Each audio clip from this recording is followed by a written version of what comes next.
calées sur la banquette arrière, ces voitures font des bonds.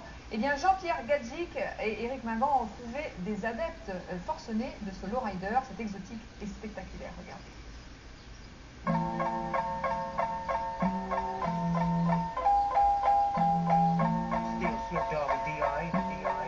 Vous avez déjà tous vu ces voitures qui rebondissent dans les clips de rap.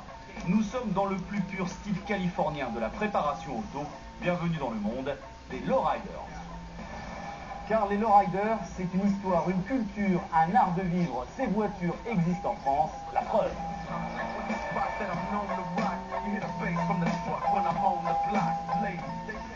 Le lowrider est né sur la côte ouest des États-Unis. Des émigrés mexicains qui n'avaient pas les moyens de s'acheter des véhicules puissants se sont tournés vers des voitures bon marché qu'ils ont transformées et surtout abaissées. Le but, ce n'est pas la vitesse, mais la balade. Appelez le ride. Explication avec Alex.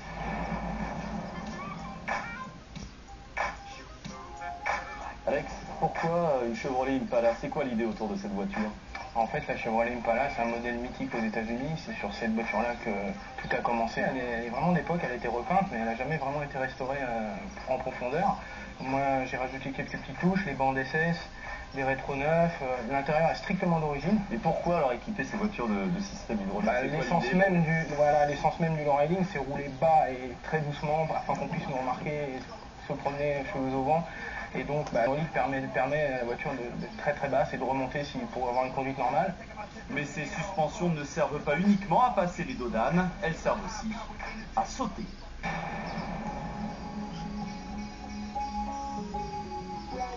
Alors là, c'est une boucle régale de 83, une très bonne base pour commencer dans l'eau. Tu as des pin strips, tu vois, réalisés avec de la feuille d'or. À l'intérieur, tu as un volant en chaîne, c'est vraiment un volant qui représente le ghetto, tu vois. Cette voiture, c'est un vrai lowrider, parce qu'un vrai lowrider, tu as le switch. En fait, c'est pour l'indépendance des roues, tu vois. Ouais. Là, tu as un switch pour chaque roue indépendante, avant, arrière, gauche, droite, tu vois, et pour la faire sauter.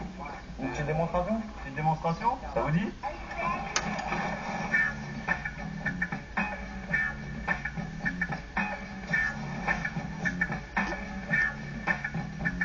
Regardez comment ça se passe. Vas-y, Noc. Tout le châssis a bien sûr été renforcé. Mais tous les lowriders ne sont pas des vieilles américaines qui roulent sur 3 roues. Il y a aussi des 4x4.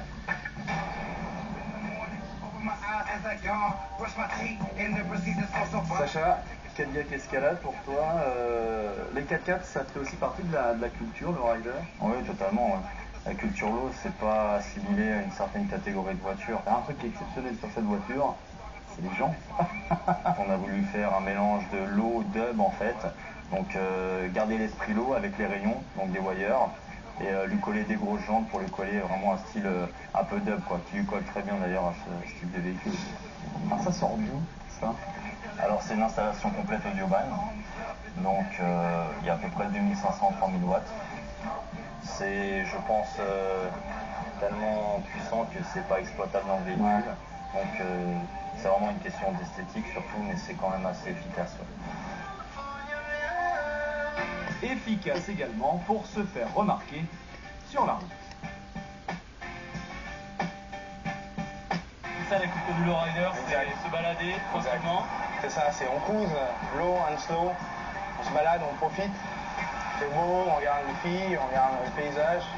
On s'arrange pour qu'on soit regardé aussi. C'est aussi un peu ça le but. C'est important, hein? C'est une parade en fait. La plus regardée, la plus appréciée lors de notre balade à Paris, la Chevrolet Impala.